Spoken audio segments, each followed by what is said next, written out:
그 손 못 잡은 것처럼 주가 널 지키며 인도하시리. 그 손 못 잡은 것처럼 내가 어둠 속을 걸어갈 때에 그 손 못 자국만져라. 주가 참 평안을 내게 주시리. 그 손 못 자국만져라. 그 손 못 자국만져라. 그 손 못 자국만져라. 주가 널 지키며 인도하시리. 그 손 못 자국만져라. 오늘은 1월 14일 새벽입니다. 새벽마다 하나님의 말씀으로 하나님의 말씀을 붙잡고 기도하시는 여러분, 이 아침에 주님의 이름으로 환영합니다. 어려운 때일수록 우리가 꼭 잊지 말고 해야 하는 것은 하나님 앞에 기도하는 것 아니겠습니까?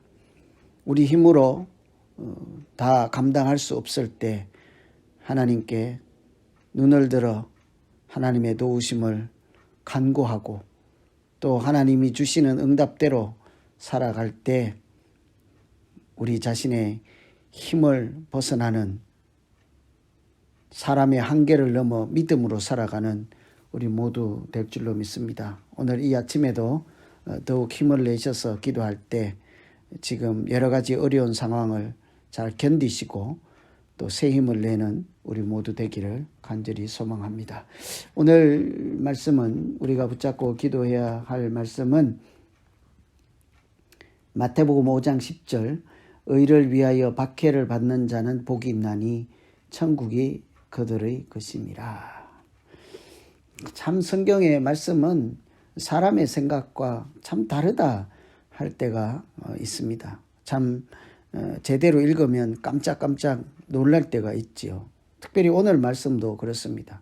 이해할 수도 없고 이해하기도 힘든 그런 말씀이죠. 박해를 받는 사람이 복이 있다. 세상 관점으로는 말이 안 되는, 이해할 수 없는 그런 말씀이죠. 어떻게 맞고 피를 흘리는데 그런 사람들을 보고 복이 있다고 할 수 있겠냐고요. 도무지 이해할 수 없는 그런 표현이죠. 지금까지 우리가 팔복에 있는 말씀 마태복음 5장으로 신년 초에 한 주간 이렇게 기도를 했는데요. 그래도 다른 것은 마음만 잘 먹으면 할 수도 있을 것 같아요. 애통하는 것, 우는 거잖아요. 울어주는 것, 온유한 것, 좀 힘을 절제하고 훈련받는 것, 가난해지는 것, 그래도 견딜 수 있지 않을까. 오늘 말씀에 비하면, 박해에 비하면 애통이나 온유나 가난이거나 줄이고 목마른 것 정도는 그래도 견딜 수 있지 않을까. 한번 해볼 수 있지 않을까. 그런데 박해는 다르지 않습니까? 박해는 아프고 피가 나고 때로는 목숨이 경각에 달리는 그런 일이니까요. 그런데 성경은 그 박해 가운데 복이 있다고 합니다. 우선 그래서 무슨 얘기일까? 도대체 왜 박해 가운데 복이 있다고 할까? 아무 복이나 아무 박해나 복이 있는 것이 아니라 그 앞에 단서가 달려있죠. 의를 위하여 박해를 받은 자는 복이 있다는 거예요. 여러분, 내가 욕심을 내다가 그 욕심 때문에 박해를 당할 수도 있지 않겠습니까? 또 나쁜 일을 계획하다가 박해를 당할 수도 있지 않겠습니까? 거짓을 위해서 종사하다가 박해를 받을 수도 있죠. 그런 이유 때문이 아니라 의를 위해서 박해를 받은 자라고 합니다. 그러니 하나님께서 복을 주시는 박해, 고통, 고난은 의를 위하는 그런 일을 하다가 당하는 것이죠. 의라고 하는 것은 흔히 성경에서는 관계적인 측면의 의미를 뜻하니까요. 하나님과 관계를 잘 지키려고 하다가 고난을 당하는 것, 하나님 앞에서 의무를 다하는 사람으로 살려고 하다가 박해를 당하는 것, 그러면 그 박해는 헛수고가 아니라 오히려 복의 통로가 되는 박해라 하는 이야기죠. 우리가 하나님의 뜻을 따라 살고 하나님과 관계를 잘 지키면서 살고 또 하나님께 대한 마땅히 우리가 해야 할 의무를 다하면서 살고자 하면 이 세상 가운데서는 참 다른 사람들이 이해하지 못하고 오히려 우리를 박해할 때가 있지요. 박해받기가 십상입니다. 여러분, 가난한 자에게 가서 내가 친구가 한번 되어줘 보세요. 사람들이 뭐라고 하겠습니까? 비웃겠지요. 냉소를 퍼붓지 않겠습니까? 부자가 아닌데도 다른 사람들에게 먹을 것을 나누어 주면서 살면 사람들이 뭐라고 하겠어요? 아무도 친구 해주지 않는 외로운 사람들에게 가서 친구 한번 해보세요. 사람들이 비웃거나 때로는 박해를 하거나 그렇지 않겠습니까? 우리가 하나님 예수 그리스도를 닮아 살고 또 하나님과 관계를 잘 지키면서 하나님의 자녀로 살고자 하는 길에는 반드시 박해가 있기 마련인 거예요. 세상 사람들이 볼 때는 말이 안 되는 그런 삶의 모습이기 때문이죠. 그들과 같이 갈 수 없는 길을 가기 때문인 거죠. 그래서 우리가 만일 하나님과 관계를 잘 지키려고 하다가 여러 가지 고난이나 박해를 당하면 그것은 헛수고가 아니라 오히려 하나님께는 귀한 산제사가 되고 하나님이 기뻐 받으시는 기도가 되고 하나님께서 복을 주시는 복의 통로가 될 줄로 믿습니다. 그것이 오늘 말씀이죠. 의를 위하여 박해를 받은 사람이 오히려 복이 있는 사람이라고 합니다. 그런데 믿음 생활이라고 하는 것은 제대로만 한다면 그곳에는 반드시 박해가 있기 마련인 거예요. 그래서 우리가 신앙생활을 제대로 하고 있는지에 기준이 될 수 있는 것도 내가 박해를 받고 있는지 편안한지 따져보면 금방 알 수 있어요. 제대로 하나님을 믿고 제대로 하나님에 대한 의무를 하고자 하면 당연히 박해가 있기 때문이에요. 여러분, 예를 들어서 아주 쉽게 예를 들어서 우리가 누구나 다 하는 내용이니까요. 하나님께 봉헌의 의무를 다하기 위해서 예물, 헌금을 열심히 한다. 철두철미하게 한다. 집에서 핍박받지 않겠습니까? 수고해서 돈을 교회에 나갔다 준다. 그렇게 하지 않겠어요. 믿음이 없는 사람들은 그렇게 보일 수밖에 없거든요. 그런데 실제로는 어떻습니까? 연약한 중에도 헌금을 제대로 하다가 보면 그것 때문에 하나님의 복을 받는 사람들이 얼마나 많아요. 우리가 그런 경험들을 하고 살지 않습니까?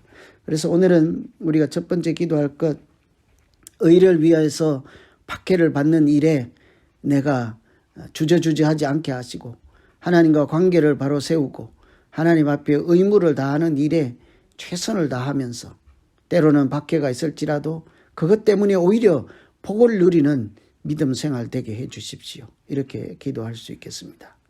그런 박해를 하다가 보면요, 우리 공동체에도 주는 유익이 있습니다. 두 번째 우리가 한번 생각해 볼 것은 예로부터 박해가 있는 곳마다 교회는 더욱 왕성하였습니다. 박해가 있는 곳마다 하나님의 은혜는 더욱 충만해졌습니다. 그곳에 하나님 나라가 견고하게 세워지고 그곳에서 믿음 생활하는 사람들은 오히려 은혜 충만할 뿐만 아니라 행복한 그런 삶을 살았습니다. 그래서 박해를 사람들은 복음의 그릇이라고 합니다. 순교자의 피는 그리스도교, 우리가 믿는 기독교의 씨앗이라고까지 하죠. 초대교회 때 그 교부들 중에 한 사람인 트툴리아는 그래서 이렇게 얘기를 했습니다. 당신들이 우리를 십자가에 매달고 고문하고 때리고 죽여라. 그런 일이 극심할수록 심할수록 우리는 더욱 잘 될 것이다. 그렇게 얘기를 했거든요. 여러분, 우리가 이런 담대함 정도는 있어야 하지 않겠습니까? 그렇게 담대하게 박해를 감당하면서조차 하나님과 관계와 의무를 지키려고 할 때 하나님은 하늘 문을 우리에게 열어주실 줄로 믿습니다. 여러분, 스데반 집사님 생각나십니까? 돌멩이가 날아오면서 죽음을 맞이하는 그 순간에도 눈은 어떻게 했어요? 하늘 문이 열린 것을 보잖아요. 하나님이 자기와 함께 계신 것을 더욱 분명하게 보고 그랬잖아요. 사람들에게 보라, 하늘이 열리고 인자가 서신 것을 내가 보노라. 이 박해 가운데서 하는 신앙 고백이었거든요. 이런 믿음의 선조들이, 또 순교자들이, 또 박해 가운데서 더 왕성하게 신앙생활했던 사람들이 우리에게도 오늘 교훈을 남기고 용기를 주고 있습니다. 다른 것보다 더욱더 분명한 것은 예수님의 십자가 아니겠어요. 우리는 또 당시의 제자들도 그 박해는 끝입니다. 끝장이 난 것이잖아요. 죽음이니까.